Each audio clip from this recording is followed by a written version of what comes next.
within weeks, I start smoking weed with a neighborhood kid, and then next thing you know, we're smoking meth and doing coke. I have a court date. I don't show up to court because why? Yeah. Do your job. Come get me. You didn't get arrested, Right. Come get me. Come get me. Do your job. And they did. They did their job. Welcome to another episode of Sanctuary Radio. This is a podcast brought to you by Sanctuary Recovery Centers. Our mission is to break the stigma surrounding addiction, to empower others to live addiction-free lives, providing hope to those who suffer from addiction and offer continued care and true healing. And they did. They did their job. Right. Yeah, and so they got you. I had like a quarter pound of weed and a bunch of coke in my house. And of course, my family is like, you cannot come back here. My sister's like, this shit. Right. They're over it. Yeah, right. They've already been dealing with it for 10 years. Yeah. They're done. So I'm 18, 9 years. I'm 18 and I get out of adult Durango. And I was there for 11 days. Nothing D6. crazy. This is where I was D1 D-Pod. Yeah, D1 D-Pod. Yeah. Okay. Uh-huh. And I was there for 11 days. This is where I experienced like, hey, this is like vacation. Mm-hmm. You know, they introduced me to woods, kinfolk, all that, mess. And the whole time we're doing cocktail lines. Yeah. I slept the whole time. We shared, food and made tweaker pies and all kinds of stuff. Yeah. And I was like, this is great. I get out that you can't come home. And then my sister and her friends are like, we know where you can go. Her friend's in recovery. Yeah. So they get me into the Nap House on 43rd Avenue and like Crittenden Lane so that's back in Maryville. Yeah, back in Maryville, sober living. Right. And it was a 3-quarter house. Owner's name is Jeff Knapp. And I walk into this house, man, and the house manager's name is Tim. And he says, you got to get a sponsor. You got to get a home group. You got to get a service commitment.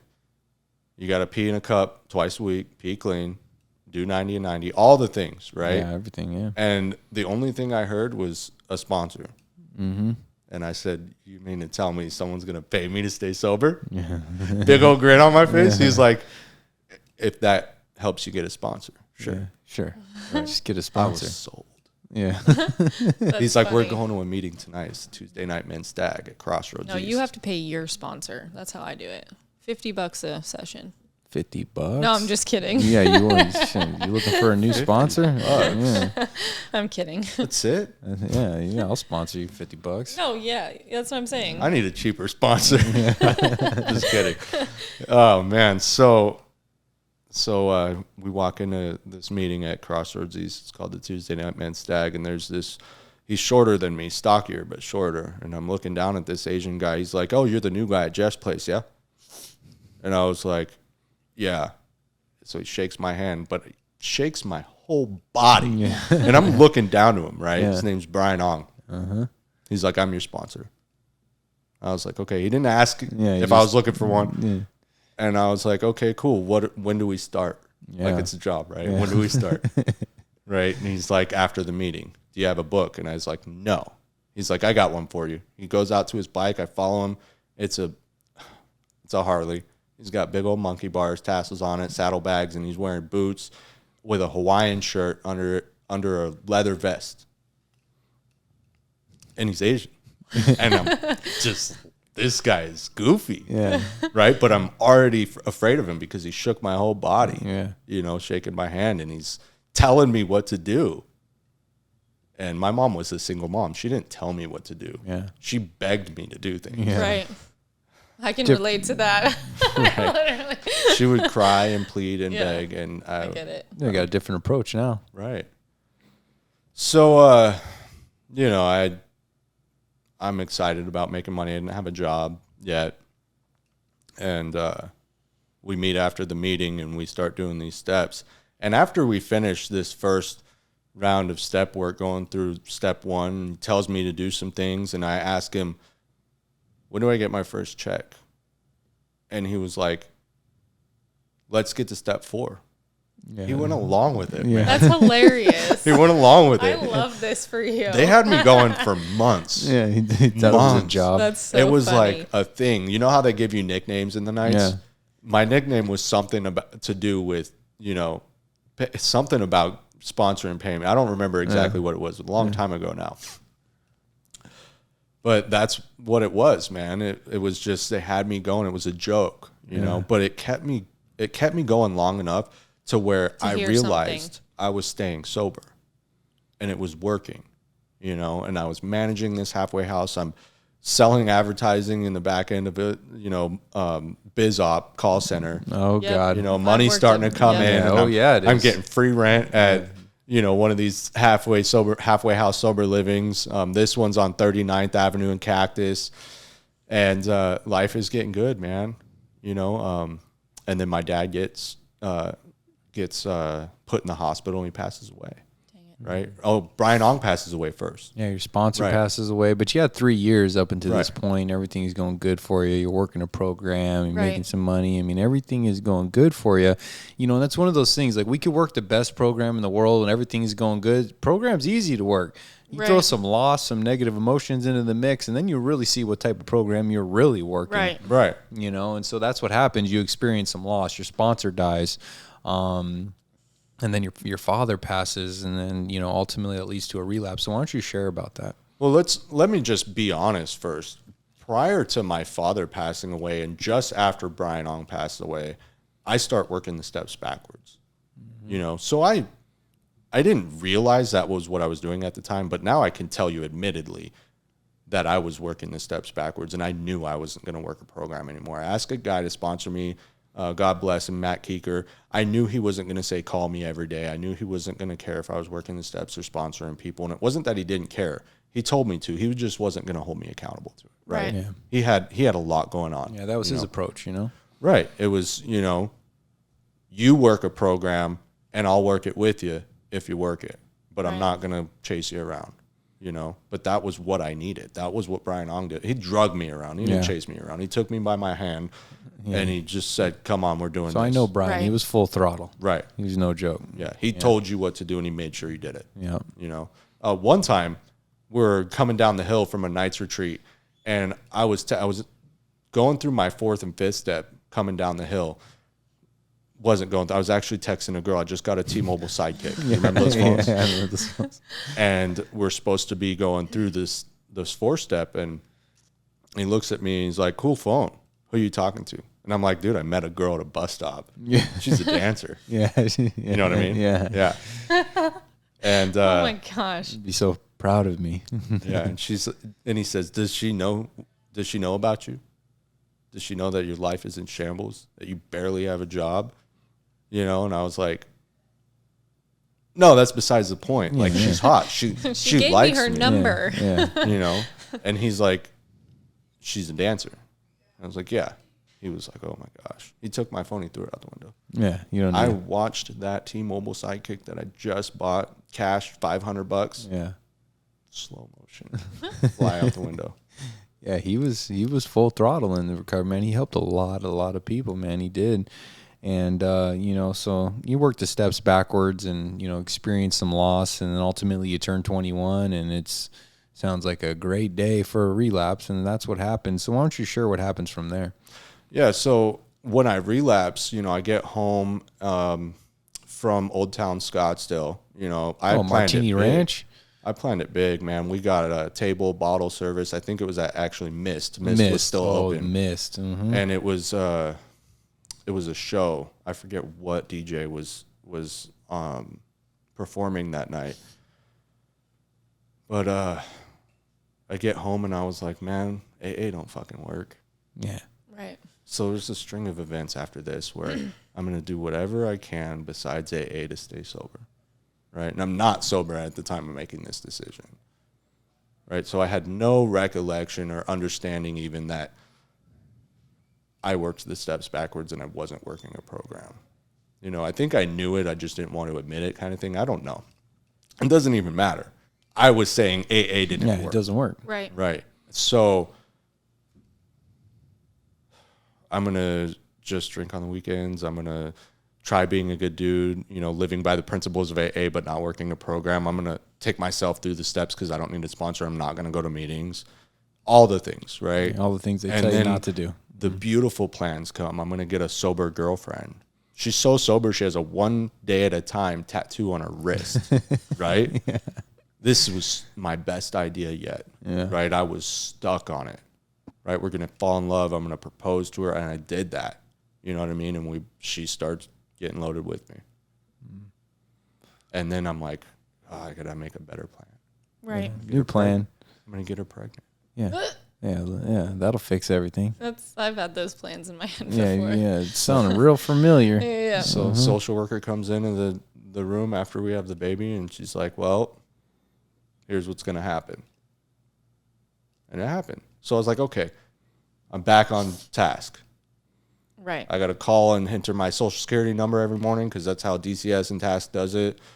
And I was like, man, I just smoke spice. Oh, yeah. Yeah. Oh, yeah. I smoked some spice in my day. You ever smoke spice? Yes. Yeah. Okay. Yeah, and they didn't test for alcohol. So I could drink and smoke so spice. I could I'm drink good. and smoke spice, and that's what we did. And we made it through those 30 days of drug tests, and they left us alone, right? One thing led to another. Next thing you know, we're using Perk 30s, not the fentanyl ones, but the real Like ones. actually real Perk 30s. Yeah. You could still smoke those. We were smoking them, snorting them, all kinds of stuff, and I was selling them because that's what I do, right? I'll get jobs here and there, but like I sell drugs, you know, and things got crazy, man. And DCS gets involved again. This time it's a little more serious. It's the relationship was toxic, you know. I was at work one day. I was working at this call center for Republican Party. Oh, FLS? No, MDS. Oh, MDS. Okay. Yeah, in Mesa. Of course, Jason knows. Grassroots Jason campaigns. knows Yeah. all yeah. the call did. centers. Can we count on you for that same 50 as last year? Right. Yeah. That's And I get a call from my best friend's girlfriend, and she's like, "Hey, you need to come home." And there was some child abuse stuff that happened while I was at work. So I call my mom. My mom calls DCS. I'm asking my mom, "Hey, come pick us up. Like, I just need to get her to a safer place." And she's like, "No, dude, you're doing drugs. You can't come here." Yeah. You know, no. And she was right. She did the right thing. She did the best thing she could. Right. So they take the child from the home, you know, and immediately me and the mom split up, and she gets her a place. I stay there, move into a smaller apartment, and we try the best we can individually to do this. But I'm going to still sell drugs because, you know, I have to. MDS you gotta fires make some me. money. Yeah. Right. Yeah, MDS lets me go because it was a wreck. Like the whole thing bled out into work, and they could see it. And I'm like trying to tell them the truth, and like without telling them, like, hey, I'm using opiates. Yeah, I'm gonna leave that part Right. out, but like it's not good at home. Right. Yeah. And there was no thought to me about AA or the 12 steps or treatment. It was just I can do this on my own, and there was no offers on the table either for any of that. And I thought about working a program a couple times, but I was like, it doesn't work. Remember, I was sold on that idea. And my little brother's killed. I was trafficking narcotics, and he needed some money. He was in school at New Mexico State University. He had a ride for basketball. Mm-hmm. So he didn't have time to work or anything, and he got a girlfriend, and he's like, I need some money. So I set up a job for him from northern New Mexico to Nevada. Simple, just a drop, 10 grand, easy. And he was found face down in a lake up there. You know what I mean? So that was hard, right?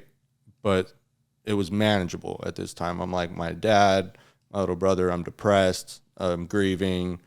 The whole family's grieving. They have no idea what really happened. Right.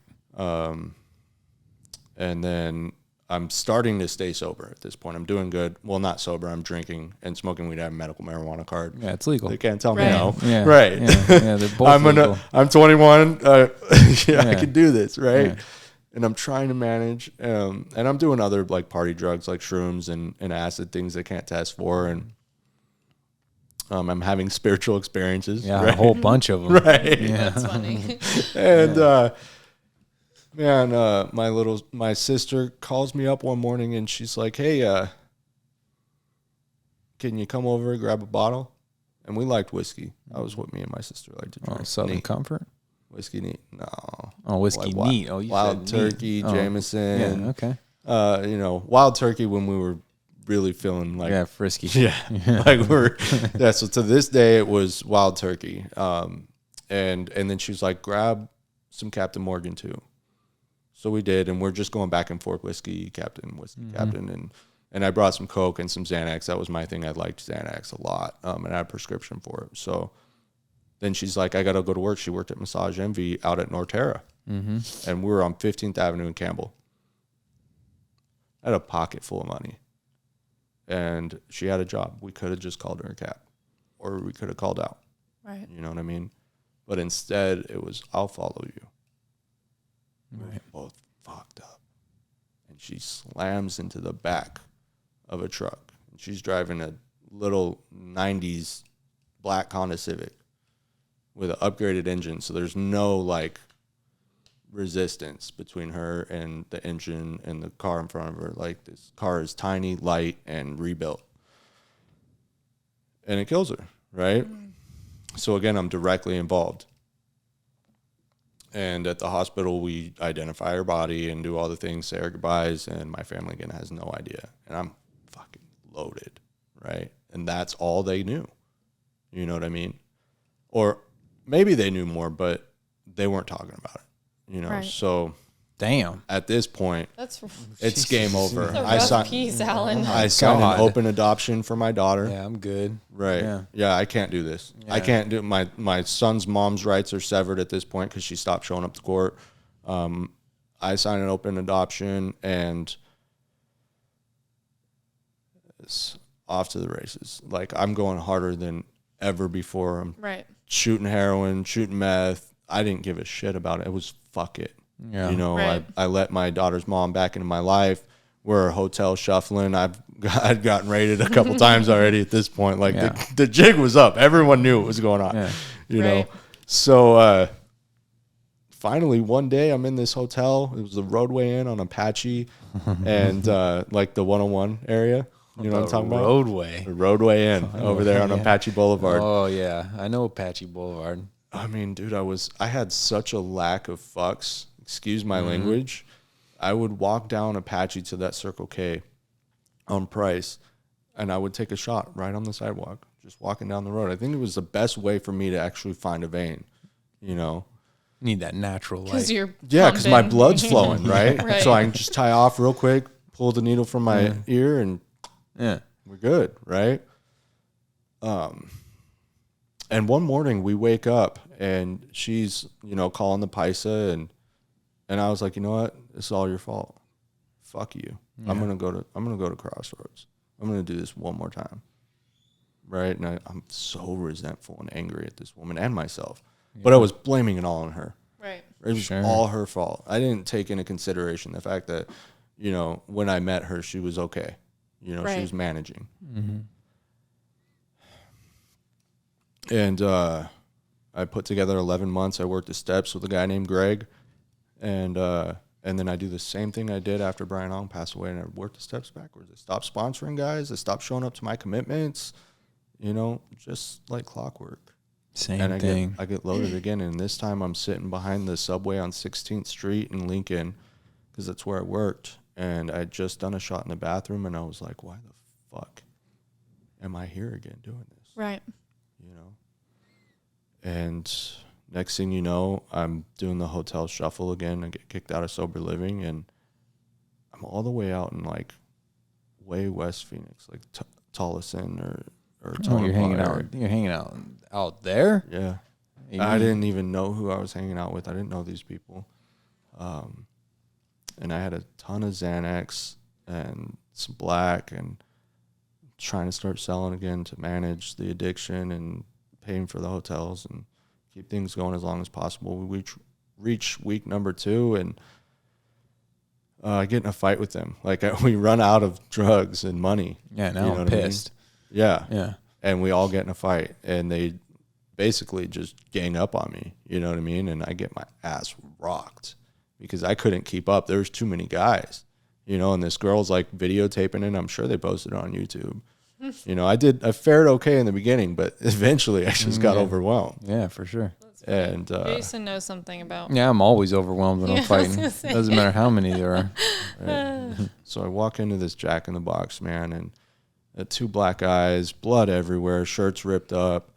I'm wearing basketball shorts with holes in them because, you know. Yeah.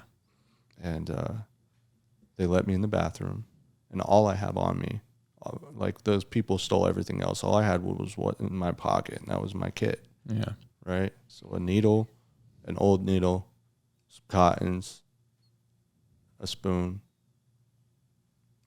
and my last shot. It was like fucking divine timing. Yeah. And this was a West Valley Jack in the Box. Old, rundown, dirty. Mm-hmm. You used toilet water, didn't you? No, I used the sink water I'm at just first. But kidding. it gets better. I'm sitting on this nasty-ass toilet, you know, and I'm shaking. I just got my ass rocked. I'm detoxing and going through full withdrawals. And I drop it in the toilet. Ooh. And I'd only pulled a little bit back. Oh, You no. know what I mean? That's bad. That's a bad day. What do you think I did, man? I'm like full on lack of care. Right. You drew it out of the toilet. I pulled that motherfucker out of the toilet and I got as much, like I turned that cotton white again. Yeah. You know what I mean? And I stuck that needle in my arm and guess what Toilet water. happens? I called it. The needle I don't fucking care what you breaks. say. The needle breaks. The needle breaks in my arm. That's 'Cause I'm divine intervention, dude. shit, That's what that divine is. Yeah. intervention, but That's I still happened to me a push the couple plunger. times. Mm-hmm. You know what I mean? And then I can't get it out of my arm. Okay. Cops and paramedics banging on the door, right? Yeah. They don't know who I am in there, and I'm like, 1 second, there's blood dripping down my finger. I'm like freaking out, so I pull all the crap out of the trash can on the wall and stuff my kit in there, and then I'm like, fuck, I got a needle in my arm. So I'm just like, who cares? I open the door and I look at the paramedic. I'm like, lady, I can't stop shooting heroin. I need help, and there's a needle jammed in my arm and I can't get it out. I don't know what's going on. I didn't know the needle was broken. I just didn't know what was going on, right? And she's like, okay. So they get it out, stitch me up, and she's like, you're free to go. And then the cops walk in because they knew who I was at this point after telling the paramedics in there. Right. Like, you're not free. Like, oh, we got Alan Weaver, boys. We've been looking for him. That's Yeah. funny. So they're reading my charges, and I'm like, how the fuck did you know about that? Yeah. How did you got that know? 6-page door card? 21 felonies Yeah. and a ton of misdemeanors and just stuff that I was like, what in the heck? You know? I forgot about that. Right. I don't even remember doing that. Yeah. That's Right. funny. Oh, man. But something weird happens, man. I get in the back of this cop car, and it's like, Yeah. yeah. It's Like over. relief. If you've ever gotten in the back of a cop car and took a deep breath, Yeah. yeah. I know I can stay sober in county Yeah. and prison, right? Yeah. And I figured I was going to prison. That's what I thought was going to happen. But the weirdest thing happens, man. I'm doing the jailhouse shuffle between 2 states and 3 counties, and they keep freaking ORing me. And it's like a series of release to own recognizance because they're building a case. That's what they do in Arizona. Yeah, They're trying to put me away. They knew I wasn't going to stop. But this time it was like I get out and I call Greg, and I got 4 Suboxone strips that they missed in my wallet in this like little side pouch. And I think I meant to call the Paisa to trade those, but I called Greg, and I was like, hey, man, they just released me out of Mesa. I've been to so many jailhouses and courtrooms. I don't know what's going on, but I got these 4 Suboxone strips, and I'm still detoxing. What do I do? He was like, dude, give them to someone else who's not who's detoxing harder, and I'm on my way. And we went to Birds of a Feather at the Pigeon Coop. Mm-hmm. Oh, the pigeon coop. Yeah. Shout out to the coop. Yeah, and him and my mom intervened together, and they put resources together and got me a hotel room in Chandler. And he picked me up every day. We went to Tempe Bloopers. We went to the Pigeon Coop. We went and saw the Knights. And then he got me to Salvation Army. Nice. Yeah. And I had a seizure, and they kicked me out. That's true Salvation Army. Yeah. That was my first. When I got out of prison, that was my first service commitment. Was chairing a meeting at a Salvation Army within like 2 days of being out. Right.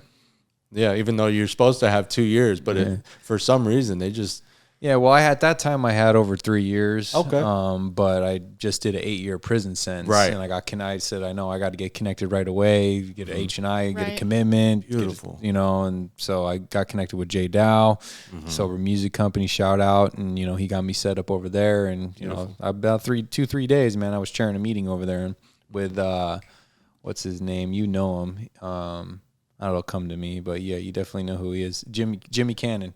Mm-hmm. Yeah, he was over there with me, and we chaired this meeting for a while over there. And then ultimately, I got plugged in with Crossroads too, and got a bunch of service commitments over there.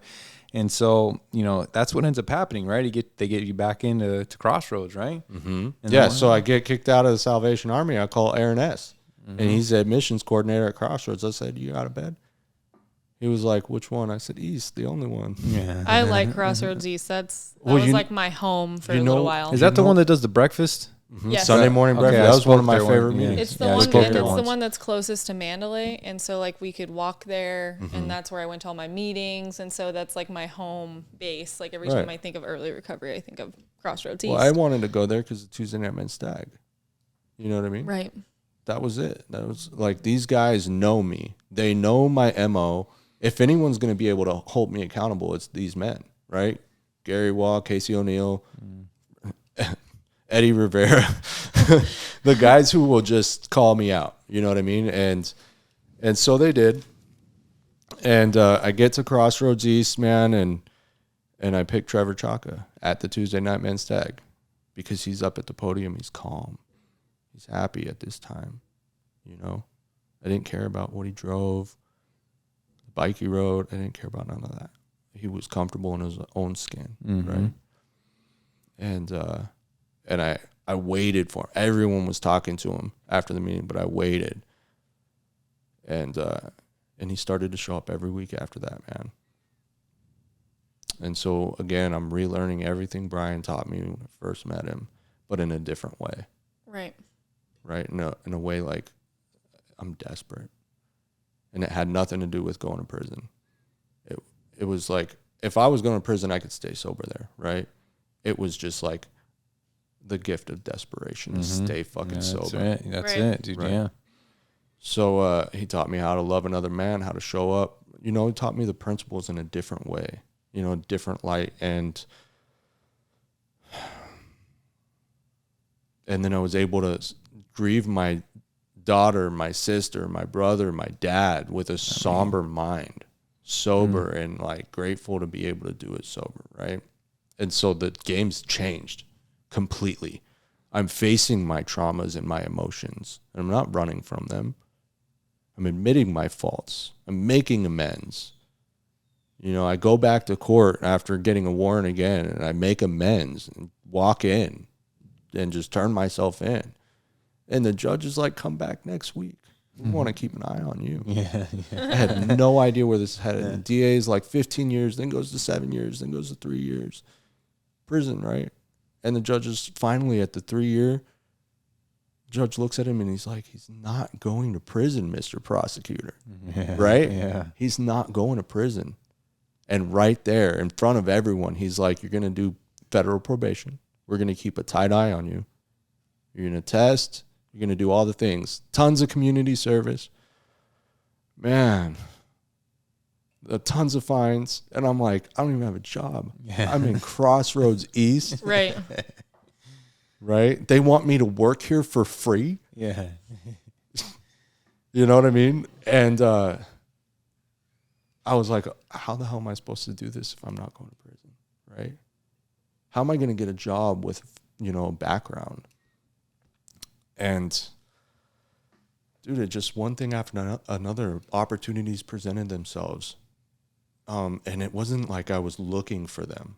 All I was looking for was sponsees, right? Yeah. Right. I was like hearing Brian Ong in one ear and Trevor Chaka in the other. Yeah. And like God in my head, just do it, just do it, just do it. So one after another, opportunities were presenting itself. And, I'm selling CBD in a call center for a buddy, and I suck at it. And I was so good at other types of call center work, but this was just, I didn't care about selling or making money.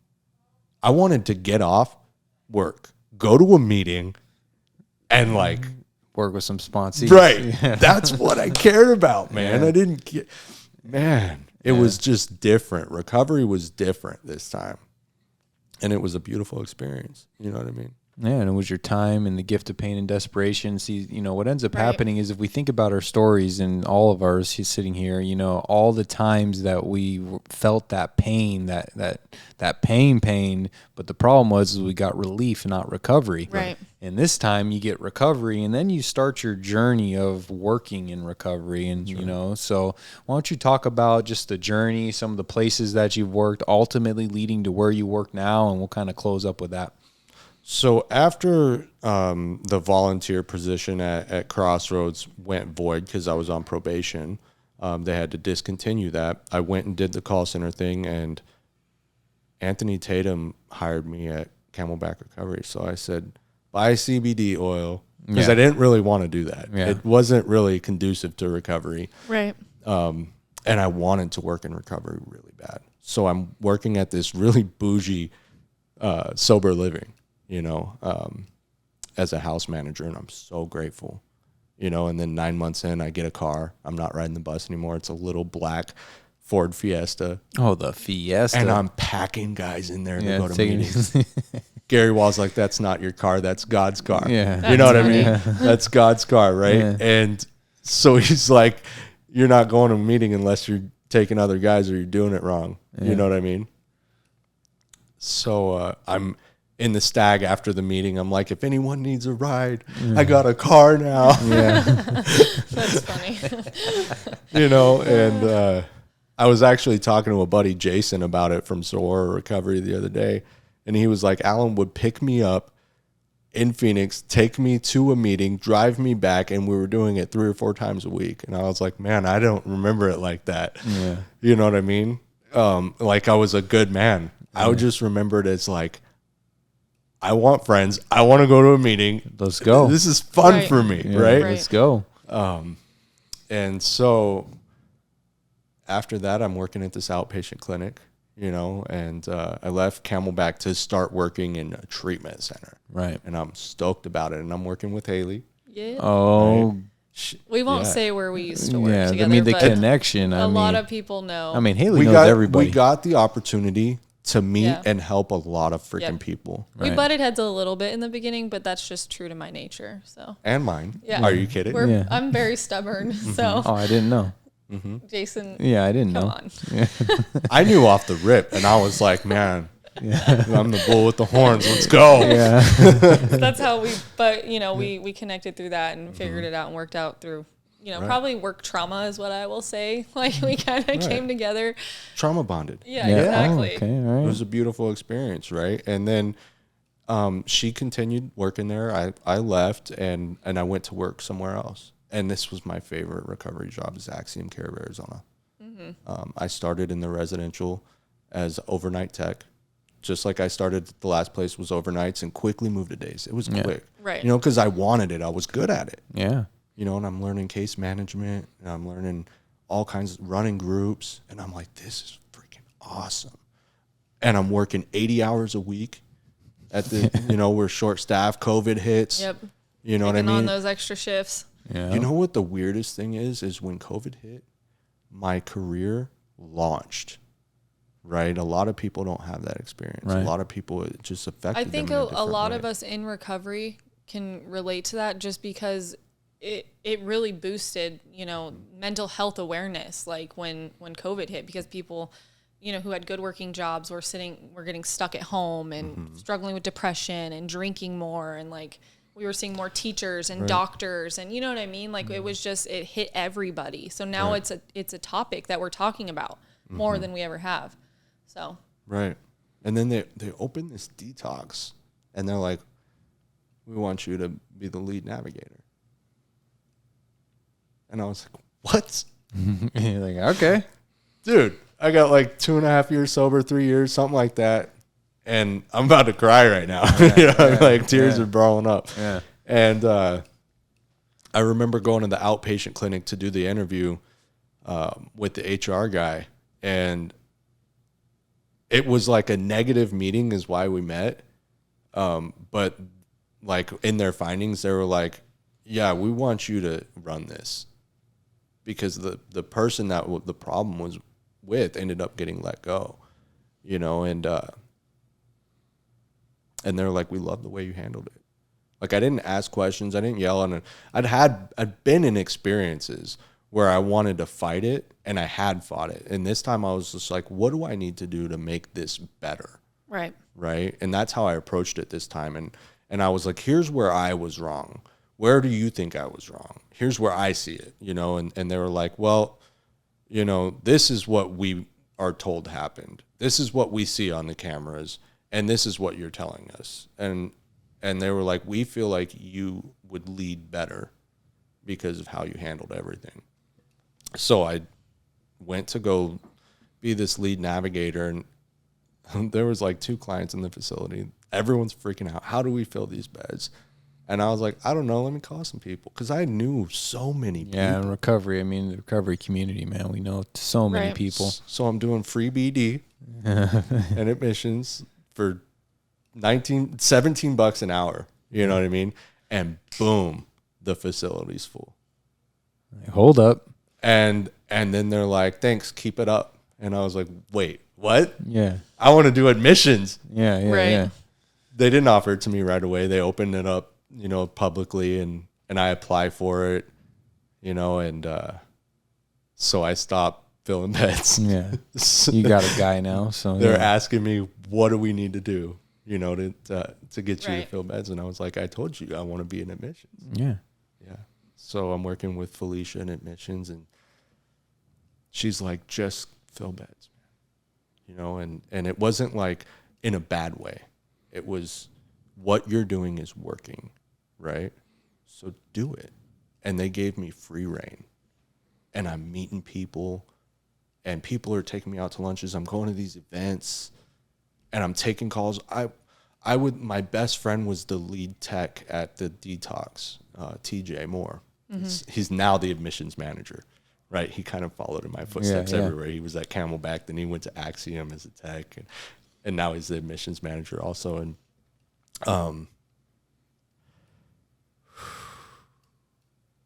I would take him in my Volkswagen Passat around Phoenix, picking people up, and we would take calls. He would be typing in the information into the EMR as I'm taking the calls, driving to go pick up another guy, and it was fun, man. Right. Yeah. That was my favorite recovery job. And I left there, went to Cornerstone as the admissions manager, and I left Cornerstone to come to 7 Arrows.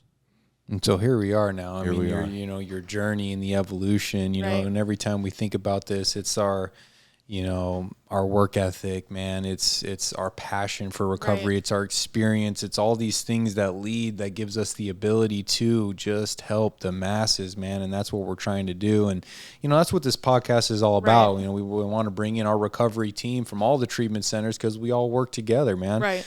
And so now you work at 7 Arrows. And so why don't we take the, you know, last tail end of this just to really talk about 7 Arrows. So I want you to explain again, you know, the levels of care that you guys have, what you do, and then ultimately, you know, where they can find you and how they can get a hold of you.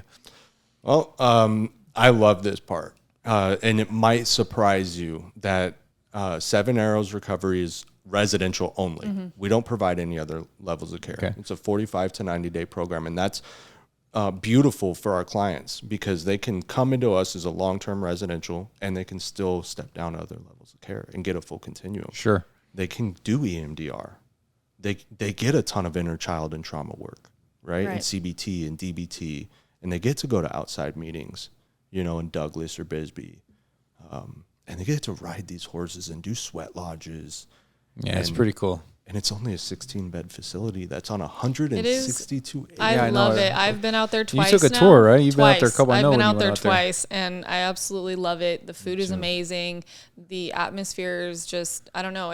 Brian 2 Moons, he's one of my favorites. Like me and him. Weren't we trying to get away. our clients out there for something? I think we were. We were trying to have a day trip out there, man. Maybe, but yeah, Brian 2 Moons, he's awesome. We connected. He watched my uncle rodeo, like, you know, back in his day. So I don't know. I just love the atmosphere out there. Probably because I'm, you know, grew up Western. I grew up riding horses, and so to me, it felt like home. Right.